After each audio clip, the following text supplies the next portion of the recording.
2 жил татварын орлого 1.80-аар тасарчээ.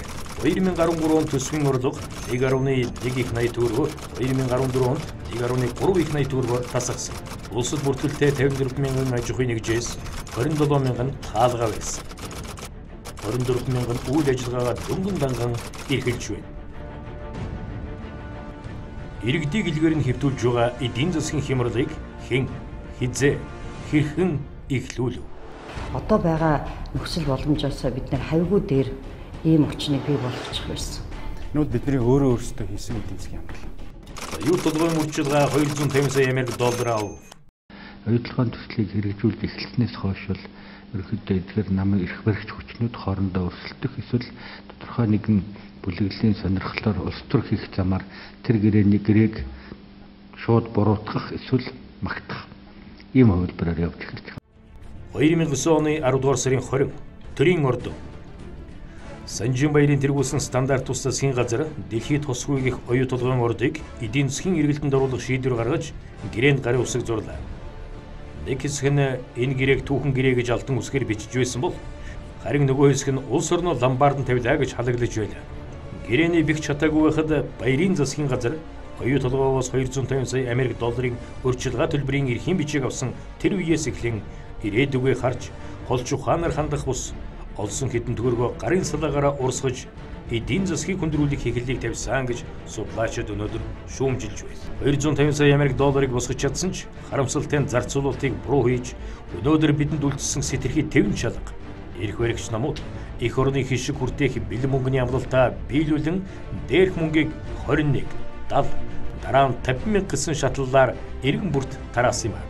Улс даяараа хэдэн өдөр дараалан банкнд очирлож хэдэн сая доллар гарын салаагаар ийн урсаж байлаа. Мөнгө тараана гэдэг бол ямар ч бүтээн байгуулалт байхгүй. Ингээд өнгөрч байгаа. Тэгээ тэрийгээ бид нэр эргүүлээд хүүтэй төлж байгаа гэдэг бол ерөөсөө маш эдийн засгийн талаас харахад бол хамгийн ухаангүй зарцуулалт болсон. Уул уурхайн бүтээгдэхүүн өөрөө дэлхийн зах зээл дээр өндөр үнэтэй байлаа. Ийм сайхан үеийг одоо бид дэндүү бодлогогүй алдчихудаа л гэж боддог шээ. Популистуудын сонгуулийн мөнгөн амлалтыг биелүүлэхэд оюут толгойн ордын үржилгээ хүрсэнгүй. 2012 онд түүхэндээ байгаагүй 17% өсөлттэй үеийн төсвөөс хүртэл мөнгө авч тарааж дууссан байдаг. Ийхүү олсон мөнгөө сонгуулийн амлалтаа биелүүлэхийн тулд иргэдэд бэлнээр тараасан эдийн засгийг илгээр нь хэвтүүлэх суурийг тавьжээ. Бэлэн мөнгө тараачаар тэр чинь зүгээр хоногийн хоол мэт өнгөрчж гэн ямар ч урт хугацааны ийм өгөөж авчрахгүй байна гэж зөндөө маргасан. Гэхдээ тухайн үед яг л популист таланд даваал тий бодлого бол яг л бэлэн мөнгөөр орж ирсэн орлого тараагдал явах тал руугаа хэлбисэн л дээ. Сонгуул болох гэж байлаа. За тэгэхээр янз бүрийн амлалтуудаар бүгдээрээ уралддаг байлаа. Тийм. За тэгэхээр тэр амлсан амлалтуудаар биелүүлэхэд бол бид нар мэдээж бол өөр авж ийна гэдэг чинь уул уурхаагаас орж ирж ирсэн орлого нь хангалтгүй байсан байх нь шүү дээ. Тэгэхээр бид нэр тэрийг л тараачихсан байна. Эрдэнэс таван толгой компани бүгд найрамд хятад улсын төрийн өмчөд Chalka компаниас авсан 350 сая Америк доллар. Оюут толгойн ордын өрчилгээ төлбөрийг үрээшгүй зүйл зарцуулсан баярын засгийн газар энэ алдаагаа ухаарсангүй. Бос толгой болох таван толгойг ашиглалтанд оруулахаар зарлаж 2010 оны 10 дугаар сарын 20-ны өдөр Эрдэнэс таван толгой компанийг Эрдэнэс МГЛ компани охин компани хэлбэрээр байгуулав. 2011 оны 7 дугаар сар Сувбатуултын засгийн газар хүний хөгжил сангийн их усүрийг бүрдүүлэх нэрээр Эрдэнэс таван толгой компаниар дамжуулан Хятадын төрийн өмчөд Chalka компанид дүүс нийлүүлэгт гэрээ байгуулж урьдчилгаа төлбөр нийт 350 сая Америк долларыг хүүтэй зээлв. Ийхүү эдийн засгийг хүндрүүлсэн түүх Chalka-гийн гэрээний баримтаар зузаарсан. 5 жилийн хугацаатай хийсэн уг гэрээнд цанхийн зүүн хэсгээс олборсон нүүсийг тоон тод 70 Америк доллараар тооцохоор тусгасан байлаа. Chalka-гоос зээлсэн хүүтэй мөнгөө мэдээж иргэдэд тарааж үүнийхээ хүчинд эрх баригчид 2012 онд сонгогчдоо царайчлах нүртэй болсон. Харин Chalka-д 1.5 жил төлөх өр одоо ч дуусаагүй. 142 сая Америк долларын өрийг монголчууд та бид төлж байна. Монгол ардын нам эрх барьж байх хугацаанд удаа дараалан зээлсэн хүүтэй мөнгөөрөө эдийн засгийг тэтгэх бодлого боловсруулж, үйлдвэрлэлийн салбарыг хөгжүүлж, экспортыг дэмжих, импортыг орлох бүтээгдэхүүн үйлдвэрлэх ажлыг эхлүүлсэн. Харин ард иргэдэд хуан тарааж өргүү хийсгсэн юм. Эдийн засгийг дороотуулсан дараагийн бай Эрдэнэт үйлдвэрийг олив. 2012 оны сонгуулийн өмнө бэлэн мөнгөний синдром үүгээр дууссангүй. Чалкогоос мөнгө зээлж тараагаад ч хүрээгүй амлалтаа гүйцэхийн тулд Сүбатулдын засгийн газар дотоодын аж ахуйн нэгжүүдийг шахаж эхэллээ. Мэдээж хамгийн түрүүнд сайлын ганц үнэ Эрдэнэт үйлдвэр өртөж хамаг ашгаа бэлэн мөнгө тараах амлалтанд нийлүүлсэн баримт өнөөдөр ч хуучраагүй. Улс төрчдийн бэлэн мөнгөний амлалт. Тэр тухайн үед бид нар эхлээд уул уурхаагаас хамаарсан тодорхой хэмжээний орох мөнгө урсгал нэмэгдэж Монгол улс мөнгөтэй болж эхэлсэн үе байгаа. Тэр үед нь бол улс төрийн тодорхой намуудын нөлөөллөөр улс төрийн маш өндөр амлалт тодорхой их амлалтыг ард түмэнд амласнаас болоод тэрхүү орж ирсэн мөнгийг нэгдүгээрт буруу зарцуулсан. Ямар ч үн төлбөр хамаа байхгүй, юу ч амлсан хамаа байхгүй. Засгийн эрх нь л гарч ивэл болоо гэсэн тийм хандлагаар болохоор улс төрийн намууд үйл ажиллагаа явуулж эхэлж байна л да. Ер нь 2000 оны тэр тааламжтай үеийг бид нэр алдахгүйгээр улс төрчгүйгээр зөвхөн улс орныхоо хөгжлийг хамтдаа шийдэх тийм боломжуудыг энэ хүмүүс харсан бол хүмүүс гэдэг нь цөөхөн одоо хэсэг бүлэг хүмүүсийн хооронд энэ улс төрийн бодлого, засгийн одоо эрх барих, улс орны хөгжлийн бодлогыг босруулагч юм болчлоо шүү дээ. Засгийн эрхийг гартаа атгахын тулд гайрын шунагчдад иргэдийн ядуу амьдрал давуу тал болж байлаа. Бэлэн мөнгөний амлалт тасралтгүй урсаж эцэстээ бүр орд газар олборлоогүй баялгаа хүртэл дэнчин тавьж их мадаггүй мөнгө тараасны үр нөлөө өнөөдөр энгийн иргэдэд хүнд ачаа болж байна. 2004 оны сонгуулиас эхлээд тооцъё. Итгэлийн 10,000, шин төрсөн хүүхдийн 100, залуу гэр бүлийн 500,000. Энэ бүхнийг нийлүүлвэл хүүхдийн 480 тэрбум, залуу гэр бүлийн 60 тэрбумыг нийт 540 гаруй тэрбум төгрөг. Үүнийг авсан залуу гэр бүл 100-500 мянган төгрөгөөр 10 жилийн амьдрал босгосон гэвэл үгүй. Харин тэдний авсан бэлэн мөнгө хувцас, хоол хүнс болж урт төршийн худалдааг тэтгэсэн гэвэл үнэнд нийцсэн.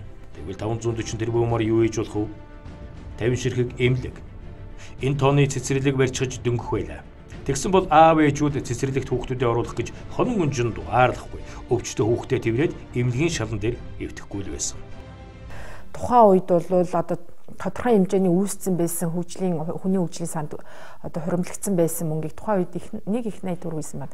Зарим нь бол бас зээлэр явж исэн шүү дээ. Тэр мөнгийг бол сонгуулийн үеэр амлсан одоо популист амлалтандаа бол зарцуулсан. Ер нь энэ мөнгө хаанаас гарсан бэ гэдгийг бас би мэдээгүй.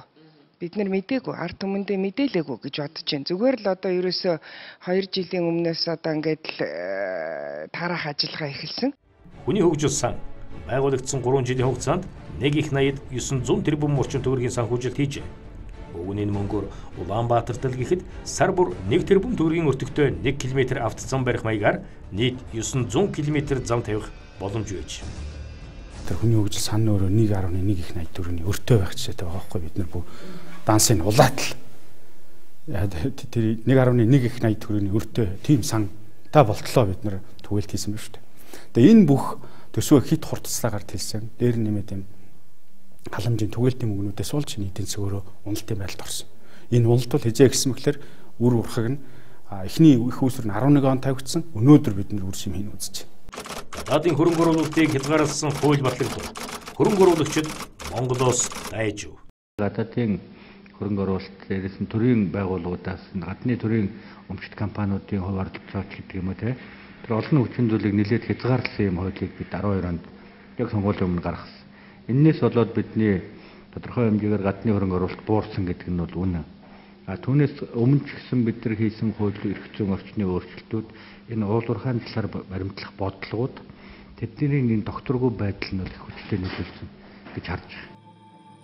Бэлэн мөнгө тарааж эдийн засгийг хямраасан эрх баригчдын алдаа дууссангүй. Дундуршгүй мэт зарж байсан уул уурхайн орлого нь дэлхийн зах зээлийн үн унснаар тасарч мөнгөний дотогшлох урсгал тасалдж эхэллээ. Сонгуулийн өмнөх энэ үед буюу 2012 оны 5 дугаар сарын 17-нд улсын хур стратегийн ач холбогдол бүхий салбарт үйл ажиллагаа явуулж байгаа аж ахуйн нэгжид гадаадын хөрөнгө оруулалтыг зохицуулах тухай хуулийг баталсан нь Монголыг зорих хөрөнгө оруулагчдын эрч суларч урсгалын татраах нөхцөлийг бүрдүүлжээ. Хуульд 100 тэрбум төгрөгөөс дээш өртөгтэй бизнесийг стратегийн гэж үзэж гадаадын өвчлөлд 49 хүртэл хуваар хязгаарлалт тогтоов гэсэн заалт орсон нь гадны хөрөнгө оруулагчдыг Монголоос зүгтаах үндэс боллоо. Хууль батлагдсанаар хямралын суурин тавигдсан эдийн засгийн байдлыг улам хөндрүүлсэн юм. Нэг жилийн дотор гадаадын шууд хөрөнгө оруулалт 2 тэрбум 400 сая Америк доллараар буурчээ. Өнгөрсөн жилүүдэд гарсан алдааныхаа балгийг нэгэнт амьдрал дээр амсаж эхэлсэн монголчууд ухаарч алдаагаа засах арга илэрхийлсэн нь 2013 оны 10 дугаар сарын 13-нд өнөөдрийн парламент хөрөнгө оруулалтын тухай хуулийг баталснаас харагдана.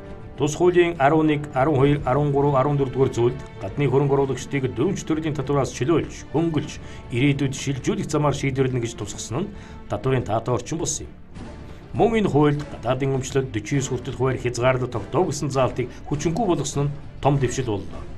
Ингэж хөрөнгө оруулалтыг татах эрх зүйн орчин бүрдсэн ч имэйлийн чирүүлж жигшээсэн морийг эргэж номрохуулахад хэцүү гэдэгтэй адил итгэл алдарсан хөрөнгө оруулагчдыг эргүүлэн Монголд авчрах амаргүй. Сонгуулийн амлалтыг биелүүлэхээр Монголоо барьцаалан байж иргэдэд бэлнээр нь тараасан 280 төгрөг аманд чүгүй, хамарт чүгүй сахилт хийсэн тэр үед илгээр хэвдсэн эдийн засгтаа улс аврах ганц боломж нь бонд босгох байлаа. Чингис бондын санхүүжилт яаж үр дүнгүй өг? Хөрөнгө оруулалт багассан. Бэлэн мөнгөний урсгал татарч, халигж, цалгиж байсан үеийн дуусч, нүүрсний үн буур хөрөнгө оруулагчид үргэж байсан тэр үед монголчууд шин засгийн нүүр үзсэн. Тэд баярын Суватулдын засгийн газар шиг байгалийн баялгаа барьцаалан хүүтэй зээл авахаас татгалзав. Харин ирээдүйд олох орлогоо тооцоолон мөнгө усгасан юм. Монгол Улсын засгийн газар түүхэндээ анхудаа 2012 оны 11-р сарын 28-нд олон улсын зах зээлд Чингис нэртэй засгийн газрын бонд гарган арилжааллаа. 5 жилийн хугацаатай 500 сая, 10 жилийн хугацаатай 1 тэрбум Америк долларыг хөрөнгө оруулагчдаас татаж чадсан нь жамхааргүй амжилт байлаа. Гэхдээ бидэнд болгоомжлол байсан. Энэ мөнгийг өмнөх шигээ гарын салаагаараа урсгаж хавтах айрцсан халамжийг гааруулсан. Энэ бонд хөгжил болж үлдэх ёстой гэсэн хүсэл зорилгоор зарцуулалтаа хуваарлжээ. Шинжлэлийн засгийн газар бондос усгасан хөрөнгийг төмөр зам, ажилд, эрчим хүч, автоцом, барилга орон сууцны гэх мэт томоохон бүтээн байгуулалтын ажлуудад зарцуулах шийдвэр гаргасан. Нэг хэсэг нь үүнийг богино хугацаанд ашгаа өгөх төсөл төлхөө зарах ёстой байсан гэж шүүмжилдэг. Гэхдээ Чингис бондын үр дүнтэй зарцуулалт өнөөдөр бодит ажил болсон нь бидний өмнө ил. Судлаачийн зүгээс аваад үзэхэд Чингис бондын зарцуулалтыг бол би буруу зөв хийсэн гэж хэлэхгүй өөр юм зарцуулах байсан юм бэ? Ер нь бараг хамгийн бодиттой зарцуулалт болсон юм шүү. Яг одоо яг нэг хэлэхэд бол зам барьсан байна, нэг үлдгүүц юм хийж тийм ээ. Харин энэ ямар нэгэн байдлаар тийм түгээлтийн мөнгө болж гарсангүй, халамжийн мөнгө болж гараагүй, ямар нэг юм үлдсэн. Автозам гудамж төсөл үр дүнтэй бүтээн байгуулалт. 2006-аас 2012 оны хооронд буюу 7 жилийн хугацаанд Монгол улс ердөө 1855 км автозам барьж байжээ. Харин 2013-аас 2014 он гэсэн 2 жилийн хугацаанд нийт 2656 км автозамыг ашиглалтанд оруулсан байна. Автозамын салбарт сүүлийн 7 жилийн хугацаанд хийгээгүй их бүтээн байгуулалтын ажлын санхүүжилт болох 1.1 их 80 төгрөгийг Чингис бондоос гаргасан юм а. Манай монголчууд үр гэдэг үгийг яаж ойлгодог вэ гэхээр одоо төлж чадхаа болчихсон тий одоо ингээд заавалчгүй төлжээ салах шаардлагатай тийм санхүүгийн дарамт гэж ойлгодог юм шиг байна л да. Бонд бол угаасаа тийм зүйл биш шүү дээ. Хэрвээ бонд гаргаад тэр мөнгөөр нь юу гэдэг нийгмийн халамж зарцуулаад идэж байгаа дуусчих юм бол мэдээж иргэд чинь одоо жинхэнэ сонгодог утгаар өөр болох байх л та. Гэтэл одоо хүртэл Монгол улсаас гаргасан бондуудыг бол тийм юм дох зарцуулга хуулиараа ч хориотой. Дандаа бүтээн байгуулалтад орсон. Тэрсэн мөнгөө босгоод маргааш нь тэр одоо бүтээн байгуулалтанд зарцуулж байх ёстой. Сүүлийн 30 жилд анхудаа эрчим хүчний өргөтгөл хийлээ. Монголчууд эрчим хүчний дотоодын хэрэгцээг бүрэн хангах боломжтой болсон нь эдийн засаг муудсан энэ цаг үеийн сайн мэдээ яхарахгүй. Чингис бондын 139.6 сая Америк долларын санхүүжилтээр томоохон цагиргаан станцуудаа өргөтгөж, сэргээгдэх эрчим хүчний станцууд байгуулах ажлыг гүйцэтгэж, зарим нь эхлүүлээд байна. Одоогийн байдлаар бол нийт 1.5 тэрбумынхаа Чингис бондын санхүүжилтээс хөгжлийн банкн дээр 600 орчим тэрбум төгрөгтэй тэнцэх хэмжээний чөлөөлт үлдэгдэл байна. 1998-аас 2013 онд нийт 25366 хүн жилийн 18-аас 20% хүүтэй орон сууцны зээлд хамрагдаж байна. Харин 2013 оны 6 дугаар сарын 14-ний өдрөөс анхудаа 8% хүүтэй орон сууцны хөтөлбөр эхлүүлж өнөөдрийн хүртэл 60 гаруй мянган өрх орон сууцны зээлд хамрагджээ. Үүнд Чингис бондоос 1.6 их 80 төгрөгийг зарцуулсан юм. Үр дүнд нь 200 мянга орчим хүн орон сууцнд амьдарч байна. Алдагдсан үеийнхэн дуусны дараа хөгжимч гэдэг юм ингээ хүлээгээд сууж болохгүй. Улмал эрчтэй улмал урагшлаад алдаа оноогоо засаал явах хэрэгтэй л болж байна л да. Одоо бид нэр ингээд бүх юм ингээд алга болчихсон юм шиг, бүх ингээд дампуурсан юм шиг олон нийтийн сэтгэл санааг ингээд өмүүлэхээ бид болмоор байна л да. Нэг жилийг алдахгүй байхад л бидний шийдвэрлэх асуудал 5 жилээр л наашлах юм.